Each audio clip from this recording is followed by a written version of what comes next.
a figura de Tales de Mileto se impõe como um marco inaugural do pensamento racional no Ocidente, não apenas por constituir um ponto de partida simbólico para a tradição filosófica grega, mas também por propor uma atitude metodológica que reconfigurou a relação entre o ser humano e a natureza, ao defender que a realidade possui uma unidade fundamental, expressa no princípio da água. Tales formula uma interrogação que transcende qualquer solução empiricamente restrita. Que estrutura última sustenta a multiplicidade dos fenômenos? A resposta que oferece, embora aparentemente singela, indica uma ruptura com a explicação mitopoética. A natureza deixa de ser um teatro arbitrário de vontades divinas para ser um campo de inteligibilidade. Isso não elimina o sagrado do horizonte cultural helênico, mas instaura um eixo de autonomia para a investigação, criando condições para a elaboração de conceitos,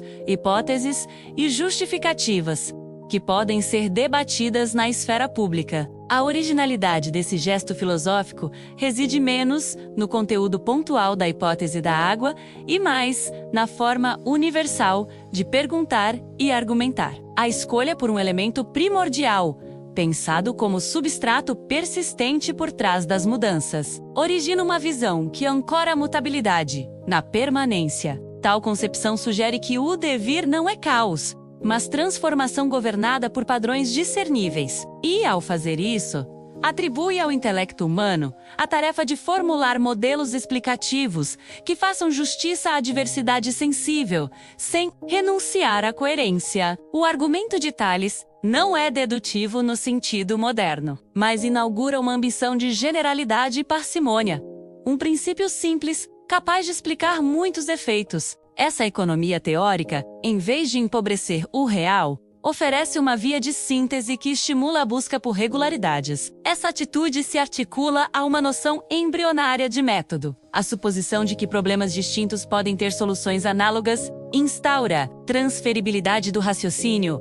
Aquilo que vale para o comportamento das águas nos rios pode iluminar a fertilidade dos solos, a organização das cidades costeiras, a arquitetura naval e, de modo mais abstrato, a origem e sustentação do cosmos. Não se trata de extrapolação arbitrária, mas de uma hipótese unificadora a ser cotejada com a experiência, revisada e comparada com outras. Mesmo quando a explicação específica de Tales não resiste ao escrutínio científico posterior. O que permanece é o esqueleto racional de um procedimento.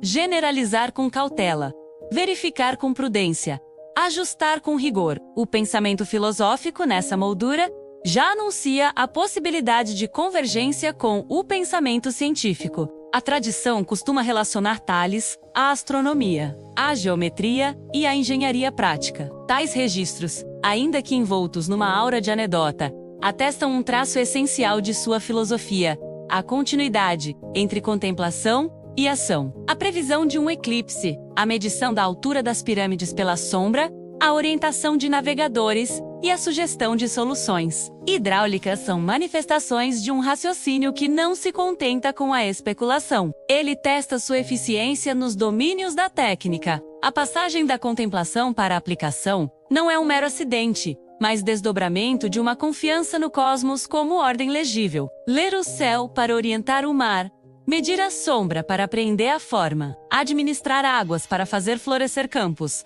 Tudo isso exprime a convicção de que conhecimento é poder de discernir, e discernir é poder agir. A consequência política dessa postura é sutil, mas de grande alcance. No momento em que a explicação dos fenômenos deixa de depender da arbitrariedade do mito e passa a ancorar-se em razões passíveis de exame, a própria vida cívica recebe um impulso racionalizador. A argumentação pública torna-se um exercício de dar e pedir razões, a autoridade do discurso desloca-se do prestígio do narrador para a plausibilidade das premissas, a consistência das inferências e a aderência às evidências. Em Mileto, cidade de contatos comerciais e circulação de ideias, essa dinâmica encontra terreno fértil. O mercantil, o técnico e o filosófico entrelaçam-se, fomentando uma cultura de problematização metódica, cálculo de riscos, avaliação de alternativas e decisão informada. Tales,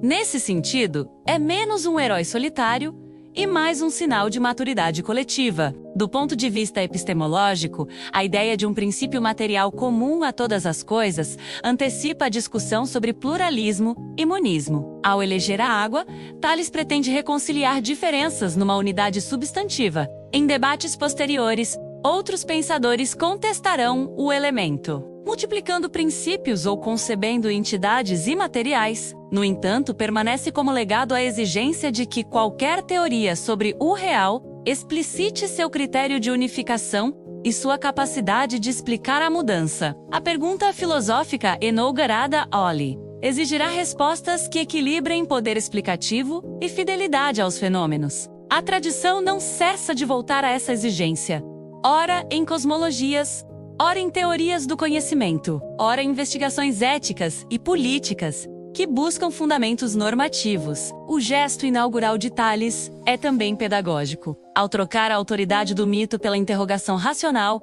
ele afirma que compreender é um exercício público, distribuído e perfectível. Não há lugar para segredos indevassáveis, mas para problemas que se abrem a quem se disponha a aprender os instrumentos adequados.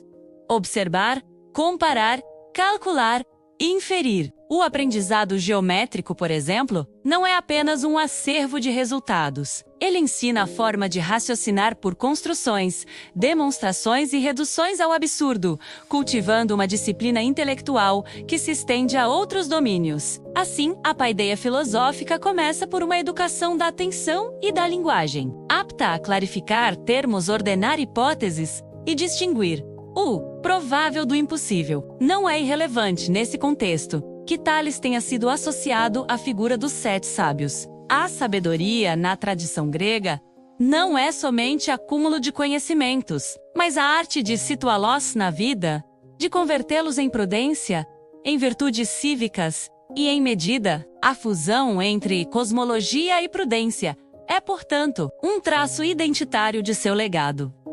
Entender a ordem do mundo não é indiferente à ordem da cidade e ao governo de si. A visão unificante da physis favorece um ethos de comedimento e cálculo, que desautoriza a híbris e recomenda a congruência entre fins e meios. A racionalidade especulativa tem, assim, um contrapeso ético-político que previne delírios tecnocráticos e legitima a responsabilidade como corolário do saber. Do ponto de vista histórico, convém notar que o princípio aquoso, longe de ser apenas um capricho, dialoga com uma ecologia concreta.